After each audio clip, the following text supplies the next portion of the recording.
Hi guys, Black is here. I want to tell you all a story about something that happened to my 96 Tahoe. Now this is some years ago, so it may be kind of boring, but you may enjoy it. My truck was running fine, and I get a check engine light one day. I don't remember the code, but it was a code that meant the right side of the engine was running rich. Okay. So I didn't know what to do. And someone told me to change the oxygen sensor. But I'm like, if I change the right oxygen sensor, isn't that how the engine knows that it's running rich? You know, it's sort of kind of like, I make this analogy all the time. If you're selling drugs and you pay a guy to tell you, if you pay a guy on the right side of your house to watch for the police, you pay a guy on the left side to watch for the police. The right guy called you and said, hey man, the police coming. You fired you fired the right guy and you hired somebody else. Well, that's sort of kind of like what I would do if I replaced the right oxygen sensor. But anyway, somebody kept telling me, oh, you need to try. So then I found out the left and right oxygen sensors are the same. So I decided to switch them. That did not work as well as it sound. The right oxygen sensor unscrewed out of the port, no problem. When I went to unscrew the left side, the damn threads came out with it. So it messed up the oxygen sensor. So I had to go buy a new oxygen sensor, and I had to go to a muffler shop to get them to rethread the hole because I had never rethreaded a damn hole that large before. And I didn't have anything to do it with, but the muffler shop did it. And I put a new oxygen sensor. Well, actually, I think I put the oxygen sensor that was on the right side, I put it on the left side, and I put the new oxygen sensor into the right side. Of course, it still said the right side engine is running too rich. So I knew it had nothing to do with the oxygen sensor. But I didn't know what else it could be. You know, somebody was telling me I needed a tune up, and I didn't need a tune up. Somebody was telling me you change the air filter, because back then, my Tahoe had a huge air filter, right? And I think it had like 12,000 miles on it. And they told me, you need to change. I ain't changing that damn air filter with only 12,000 miles on it. And then if it's the air filter, why both sides of the engine is not running rich? But then the person who thought that was like, you need to change the air filter. Well, I wasn't doing it. So finally, I couldn't figure out what the hell was wrong with it. Back then, I didn't have the internet.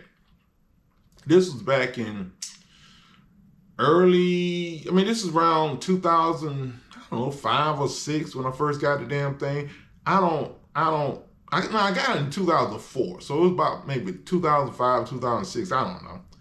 So anyway, I ended up just taking it to the Chevrolet dealership.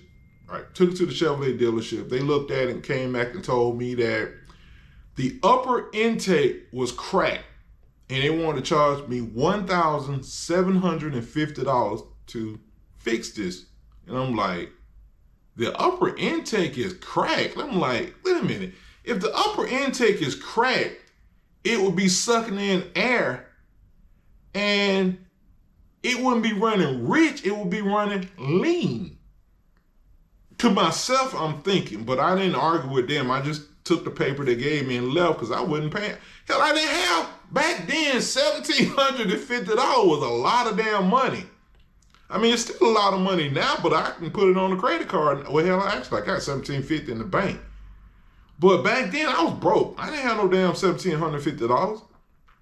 Well, anyway, I decided to take the upper intake off myself and see was it cracked. So I took the upper intake off, and I didn't see any cracks anywhere.